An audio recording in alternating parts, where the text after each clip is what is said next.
Mga kabayan, alam ninyo, may mga barko pala na malalaki at mayroong hospital sa loob nito, kaya pala kailangan nila dito ng doctors, nurses at medical secretary. Ang trabaho dito mas magaan compare mo sa lupa, at mas malaki pa ang sahod.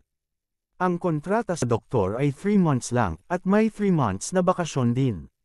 Kahit bakasyon, tuloy pa rin ang sahod nila. Kaya kung ang sahod ay nasa $5,000, ang matatanggap na sahod sa isang buwan ay magiging $10,000 na. Ang doktor dito ay opisyal na kaagad, kaya malalaki ang sahod nila. Marami na ang mga Filipinong doktor dito, mayroon pang ang chief doktor na Pilipino.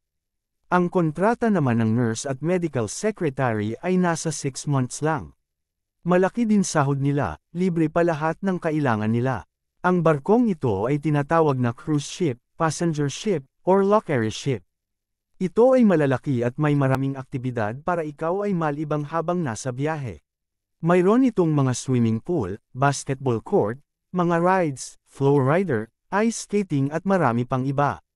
Mayroon din itong shopping mall sa loob, casino, restaurant at mga libangan. Sa laki ng barko na ito kahit malalaking alon hindi mo mararamdaman. Dahil mayroon itong tinatawag na stabilizer, ito ay parang katig ng bangka. Inilalabas lamang ito tuwing magkakaroon ng malalaking alon. Kahit magkaroon ng malaking butas ang barko hindi ito lulubog dahil sa kanyang mga watertight door. Ang trabaho nito ay para pigilan ang pagkalat ng tubig or apoy during emergency. Kahit masunog ang makina ng barko, kaya pera nito tumakbo. Dahil mayroon itong generator na nakalagay sa mataas na lugar ng barko.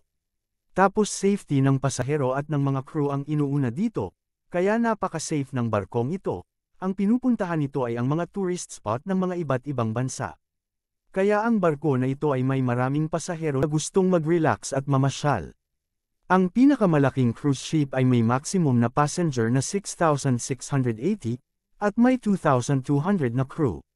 Sa dami ng tao na nasa loob ng barko, kailangan talaga ng hospital dahil hindi maiiwasan na may maaksidente or magkasakit on board. Ang ibang pasahero ay matatanda na, kaya minsan inaatake sila ng kanilang karamdaman. Sa hospital ang pinaka-head ay ang chief doctor at sinusundan ng mga doctors. Next is head nurse, mga nurse at medical secretary. Medyo magaan lang ang trabaho dahil bihira lang naman ang magkaroon ng emergency. Ang mga passenger or crew na medyo malala ang sakit, ay dinadala din sa labas, sa mga malalaking hospital na kompleto ang gamit. Ito ay sinusundo gamit ang helicopter or Coast Guard ship. Pag walang doktor or nurse ang sumando, ito'y sinasamahan ng doktor or nurse ng barko. Ang doktor or nurse na sumama sa pasyente ay sasakay na ng eroplano papunta sa bansa, kung saan naroon ang next destination ng barko. Ang bayad sa hotel at airline ticket ay sagot na ng kumpanya kaya walang problema. Kaya mas magaan ang trabaho ng doktor at nurse sa barko kaysa sa lupa. Kung may pamilya ka, hindi ka masyado ma-homesick dahil 6 months lang uuwi ka na.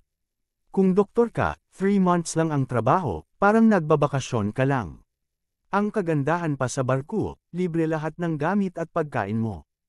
Ang pagkain dito walang limit, may 3 menu ka na pwedeng pagpilian. American, European at Filipino food. Pagtanghali may sinigang or nilaga. Pagsawa ka na sa Filipino food, mayroon din American food, tulad ng beef steak, hamburger, hotdog, French fries at marami pang iba.